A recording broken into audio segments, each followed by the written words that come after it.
Hi friends, welcome to Jo's kitchen. நீங்கள் இன்னும் நம்ம ஜோஸ் கிச்சன் சேனலை சப்ஸ்கிரைப் பண்ணலையா? சட்டுன்னு சப்ஸ்கிரைப் பண்ணிவிட்டு லைக் பட்டனை தட்டி விட்டுட்டு வாங்க வீடியோக்குள்ளார போகலாம். மசாலாக்களின் ராஜா அப்படின்னு சொல்லப்படக்கூடிய மிளகின் மருத்துவ பலன்கள் என்னென்ன, அதை எப்படி பயன்படுத்தணும் அப்படின்னு தான் இந்த வீடியோவில் பார்க்க போகிறோம். ஸோ வீடியோவை ஸ்கிப் பண்ணாமல் பாருங்கள் ஃப்ரெண்ட்ஸ். மிளகு, பிளாக் பெப்பர் அப்படிங்கிறது இந்திய சமையலில் முக்கியமான மசாலா வகை தான். இது வெறும் சுவை கூட்டுவதற்கான பொருள் மட்டும் இல்லை, இதில் ஏராளமான மருத்துவ நன்மைகள் இருக்குது. மிளகு என்னென்ன நோய்களுக்கெல்லாம் மருந்தாக பயன்படுதுன்னு பார்த்துட்டு வந்துடலாமா? உடல் எடையை குறைக்கிறதுல மிளகு எப்படி பயன்படுது அப்படின்னு பார்க்கலாம்.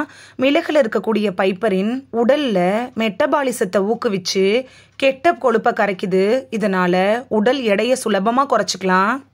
நோய் எதிர்ப்பு சக்தியை அதிகரிக்க செய்யறதுல மிளகு எப்படி பயன்படுது அப்படின்னு பார்க்கலாம். மிளகுல இருக்கக்கூடிய ஆன்டி ஆக்சிடென்ட்டுகள் நம்மளோட உடலை நோய்களுக்கு எதிராக பாதுகாக்க உதவுது.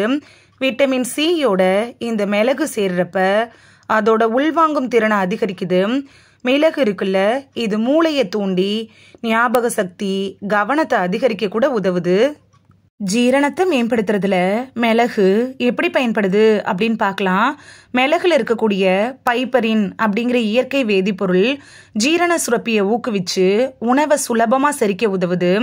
இதனால வாயு பிடிப்பு, வயிறு வீக்கம் இது மாதிரியான பிரச்சனைகள் வராமல் தடுத்துக்கலாம்.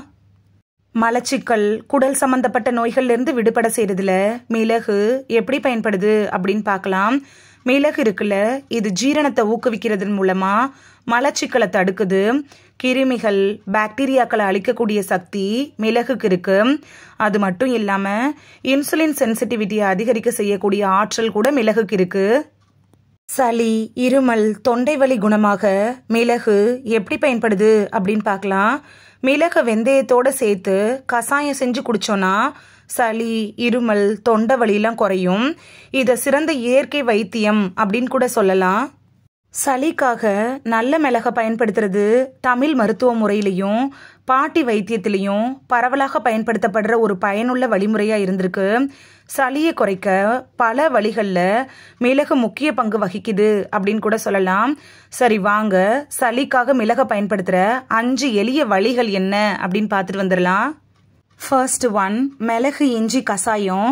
இதுக்கு தேவையான பொருட்கள்: மிளகு 5-6, இஞ்சி ஒரு சின்ன துண்டு துருவுனதை எடுத்துக்கணும், துளசி இலைகள் 5, தண்ணீர் 1/2 கப்பு, தேன் 1 டீஸ்பூன். இதை எப்படி செய்யறதுன்னு பார்த்துட்டு வந்துடலாமா? தண்ணியில் இப்போ நான் சொன்ன எல்லா பொருட்களையும் போட்டு தண்ணி பாதியாக குறையிற வரைக்கும் கொதிக்க வைக்கணும். அதை வடிகட்டிட்டு வெது வெதுப்பாக இருக்கப்ப தேன் கலந்து குடிக்கலாம். சளி, இருமல், தொண்டை வலி இதுக்கெல்லாம் உடனடி நிவாரணம் கிடைக்கும். செகண்ட் ஒன், மிளகு ரசம். தேவையான பொருட்கள்: துவரம்பருப்பு 1/2 கப்பு, மிளகு 1 டேபிள் ஸ்பூன், பூண்டு, தக்காளி, பெருங்காயம், கடுகு இதெல்லாம் தேவையான அளவு. நம்ம எப்பயும் ரசம் செய்வோம்ல, அது போலயே செஞ்சுட்டு மிளகு அதிகமாக சேர்த்து செஞ்சோன்னா அதுதான் மிளகு ரசம். இந்த ரசத்தை சாப்பிட்றதுனால சளி குறையும், தொண்டை கரகரப்பு சுத்தமாக சரியாகும். தேர்ட் ஒன், மிளகு தேன் கலவை. மிளகை நல்லா பொடியாக்கிட்டு 1/4 டீஸ்பூன் எடுத்து அதோட 1 டீஸ்பூன் தேன் கலந்து காலை மாலை அப்படின்னு 2 வேளை சாப்பிடணும். இப்படி சாப்பிட்றப்ப தொண்டை அடைப்பு, கரகரப்பு எல்லாம் சரியாகும். ஃபோர்த் ஒன், மிளகு திப்பிலி பொடி. மிளகு, திப்பிலி, சுக்குலாம் சம அளவு எடுத்து பொடி செஞ்சு அதை 1/4 டீஸ்பூன் எடுத்து இந்த பொடியை 1/2 டம்ளர் வெந்நீரில் கலந்து தினமும் குடிக்கலாம். இப்படி நம்ம குடிச்சிட்டு வர்றப்ப சளியை வேரோடு அகற்ற முடியும். இது ஒரு சிறந்த நாட்டு மருந்தும் கூட. ஃபிஃப்த்து ஒன், மிளகு எண்ணெய். மிளகை நல்லா அரைச்சி பொடியாக்கி எடுத்துக்கோங்க. இதை தேங்காய் எண்ணெயில் கலந்து காய்ச்சி வெது வெதுப்பாக இருக்கப்ப உடம்புல முதுகு பகுதியில் தேய்ச்சிட்டு வந்தீங்கன்னா நைட்டில் நல்ல தூக்கமும் வரும், சளியும் குறையும். சின்ன குழந்தைங்களுக்கு இதை கொஞ்சமாக பயன்படுத்தணும். அதுவே சின்ன குழந்தைங்களுக்கு சளியும் காய்ச்சலும் அதிகமாக இருந்துச்சுன்னா நீங்கள் டாக்டரை போய் பார்க்குறதே நல்லது. இந்த வீடியோவில் மிளகு சாப்பிட்றதுனால நமக்கு கிடைக்கக்கூடிய ஆரோக்கிய நன்மைகள் என்னென்ன அப்படிங்கிறதையும் மிளகு என்னென்ன நோய்களுக்கெல்லாம் மருந்தாக பயன்படுது அப்படின்னு தான் பார்த்தோம்.